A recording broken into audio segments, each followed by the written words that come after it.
Hey there, this is Justin Ayres on the campus of Huntington University. You're listening to Rooted. Make sure you subscribe to Rooted wherever you listen to podcasts. You can find us by searching Forster Radio Rooted. And you can also catch Rooted every Thursday evening at 7 on 105.5 WQHU. And as always, you can stream Forster Radio anytime, anywhere on ForsterRadio.com.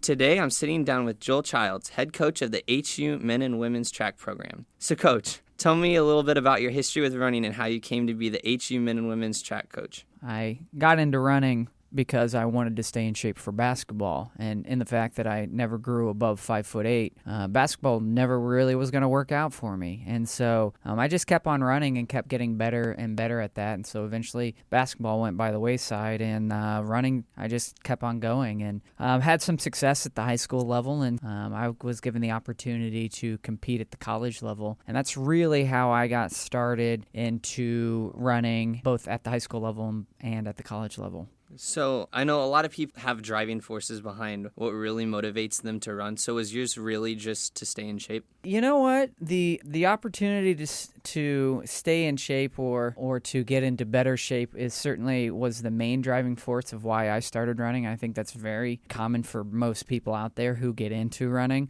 But honestly, not only was it to stay in shape, but it was just an opportunity to be a part of something that I could actually contribute to.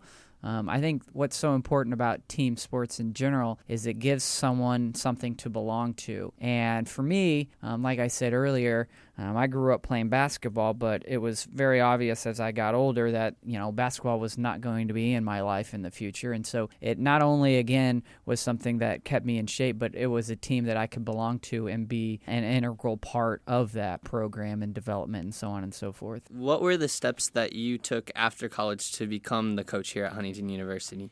Well, that is a story in and of itself. I graduated with a computer science degree, which, you don't use so often as a professional or full-time coach. So I graduated with a computer science degree, which gave me the opportunity to start working for the local school corporation here. And because I was working for the local school corporation, I was done with practice I was done with my day by 3:30. And so I just started working out with the local high school team, and that eventually led me into more coaching. And after a couple years at the high school, Coach King, who was the previous head coach here, asked me if I'd be interested in joining him at the college. And to be perfectly honest, I wasn't super interested in it. I just really enjoyed my time working with the high school kids, and I enjoyed the coaching staff I was on. But then he did tell me, in the midst of talking with him, that it would be a paid position. And in the fact I had been coaching for over 2 years and hadn't made a dime off of it, that got me pretty interested pretty quickly. Met with Coach King, had a long conversation with him, and that's how I started here at Huntington. So then I spent the next 4 years here at Huntington as the assistant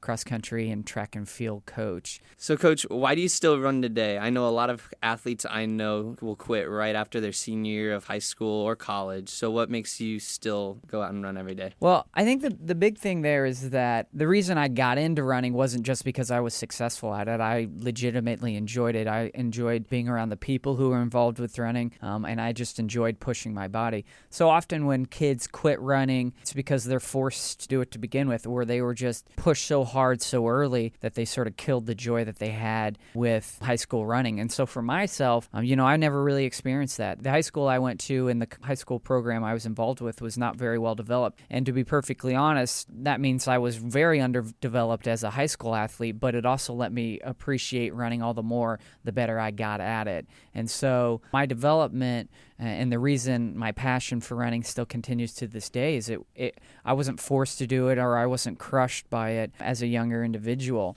But on top of that, when you look at athletics and the opportunity that you get to see kids not only at their highs when they're winning and that sort of thing, but also at their lows, through losing or whatever the case may be. It's just a great opportunity, not only as a coach, but also as a athlete, to feed into those individuals and be that person that can help support them in their lows, but also keep them grounded and be with them when they're in their highs, because I think that's what's so crucial and why so many people buy into athletics. So for me, I've had so many people and so many coaches talk to me about the concept of running to glorify God or competing in athletics to glorify God, and sometimes I really just don't understand what that means. And I know a lot of people will look at it and not be completely sure the steps to take. So in your career as an athlete and a coach, what do you do to glorify God when it comes to athletics? Well, I think that athleticism is absolutely a gift given by God, and,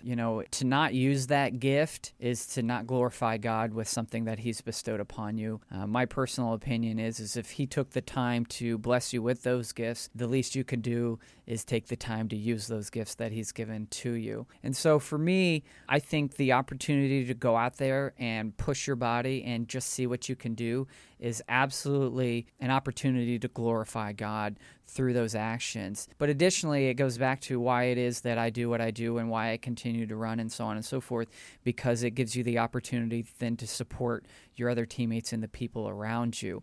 And so, in answering your question is, how do you equate running or doing something physical in sports to glorifying God, is the fact that we all are called to do one thing, and that thing is to make fishers of men or to make disciples of all nations. And the big question is, okay, if that's my calling, then how do I do that? And it's to take what your passion is or what you're good at and to use that to further God's work here on earth. And so people's success, it's typically in the avenue of sports and that sort of thing, especially with this sort of generation where we idolize professional athletes. It gives kids the opportunity to see that sort of individual and use those gifts then to glorify God through their own gifts, but also through their actions because of their gifts. Do you think that's a bigger problem today with professional athletes right now, more abusing the talent that God has given them instead of using it to glorify God? Absolutely. I once heard a professional athlete say that, it's not my fault, or I didn't ask to be placed on a pedestal where people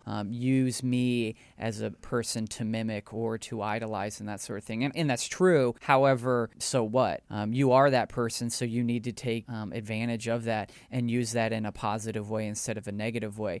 People need to understand the influence they have over people and, again, use that in a positive way. You didn't ask for it, but you got it, so now you've got to use it to the best of your ability. And then why would you then not use that in a way to glorify God? So a big part of sports comes off the field. How can you continue this glorification of God through athletics when you're struggling with injuries or you're dealing with outside problems that you're carrying onto the court or onto the track with you? I think that's an excellent question. I think that's probably what I deal with most for athletes. What I mean specifically is I think it's really important that when kids look at the gifts that they have, that they understand that their gifts are not one-sided. And so often when we recruit an athlete, they're the best athlete at their high school or one of the best athletes at their high school. So when they don't have the opportunity anymore to run or throw or jump, they feel like they can't properly contribute to a team anymore. And that's absolutely not the case. Myself specifically, when I was in college, I had a hip injury that took me out by and large for an entire year. And that was very difficult for me because I'd never really dealt with that. However, because of those sort of injuries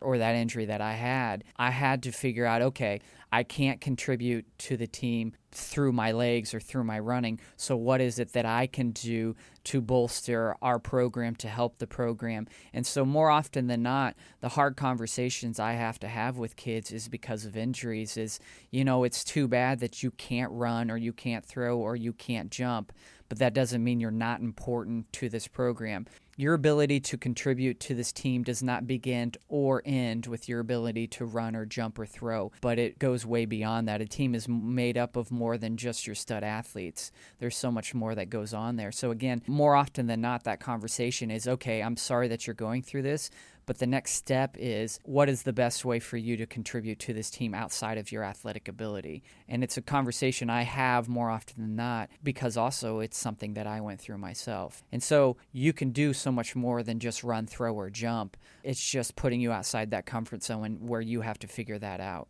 As a coach, at a Christian university, how do you approach an athlete of yours who is blatantly running for themselves and for their own pride rather than to glorify God? It's a very difficult question. More often than not, I would say that God intervenes for me in that sort of situation, and I just piggyback off of God. I would say that a lot of times kids end up going through some sort of problem, whether it be athletic related or home life or roommate or boyfriend or girlfriend, that really knocks them off of their ability to compete at a high level. And that's typically where I start getting involved, and it's more of a mentorship where I try to guide them back to where they were. So I would say that when people are doing it more for themselves, God intervenes and changes them, and then I help them through that process. All right. Thank you so much, Coach. Again, this was Coach Childs, the head of the Huntington University Men and Women's Track and Field program. Thank you for joining us on this episode of Rooted. And thank you all out there who are listening. Make sure you subscribe to Rooted on your preferred podcast app. And remember, you can listen to Forster Radio on 105.5 WQHU over the air in Huntington or anytime, anywhere at forsterradio.com.